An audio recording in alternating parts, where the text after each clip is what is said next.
We are back. Our special guest today faced some hard obstacles in his early life, drug selling, gang banging, leading to certain death. However, his journey did not lead down that path. Here today to talk about that journey, please welcome to the show my boy, my good friend, fellow FAMU and fellow Rattler, Mr. Jemal Gibson. Brother Gibson, how you doing? Hey, I'm doing well, brother. How are you, man? Man, the crowd is just going into uproar. They're so happy to have you here. Thank you for having me, brother. Thank you for having me. Oh, man, it has been a pleasure, brother. I've been looking forward to this show for a long time. And we're going to go ahead and jump right into a few questions, if you may. And I want to say, I understand you were born in Chi-Town and faced with, a lot of uphill battles early on. Can you share with our listeners who may not have heard your story, what are some of those challenges you faced? Right. So first of all, let me also thank you, man. You've been doing this show for a while. I popped in a few times to take a listen, and I just really want to congratulate you on you continuing on with your journey, right, in terms of trying to entertain, educate folks who tune in to you for that, as you say, that 365. So I'm really proud of you, brother. Thank you, sir. Thank you so very much. Yeah, so that's just it, man. My journey, really, if you rewind the clock 41 years from today, I was born, both my parents were addicted to drugs, and you can imagine all that comes along with that in that type of environment, the death, the destruction. I was pretty much exposed to at a very early age.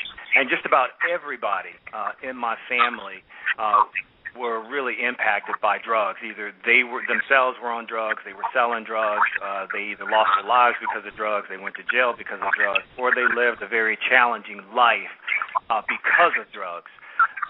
So you fast forward now, 41 years to today, and, I'm very grateful that now my savior, in a sense, coming from what was once my curse, was drugs. But obviously legal drugs. So my journey really started out extremely difficult, extremely challenging, but at the end of the day, and by the grace of God, and obviously what one had cursed me with turned out to really be my savior. So that's just a quick tidbit. I'm sure we'll dig deeper as we get through the interview.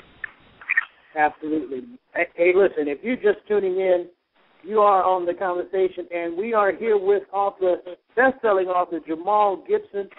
Jemal, I understand Chicago gang life to be real and attractive to young, underprivileged kids. How did you manage to escape that life? What's really interesting about that is escaping it was really difficult. And while I may not have actually joined a gang, most of my family members who were around my age, my cousins, they were a part of gangs. But really, my brother, once I got to that teenage part of my life, was really instrumental in helping me stay away from gangs. He was just really instrumental. Even though he himself was in a gang, he really was helpful in trying to keep me away from that environment. But then the other part of it, Clark, was just there was nothing attractive to it for me in terms of, I think we all have choices to make. And I learned very early on that, from your choices, obviously, there are going to be some positive consequences and some negative consequences. And I just didn't see any positive consequences coming out of being a part of the gang.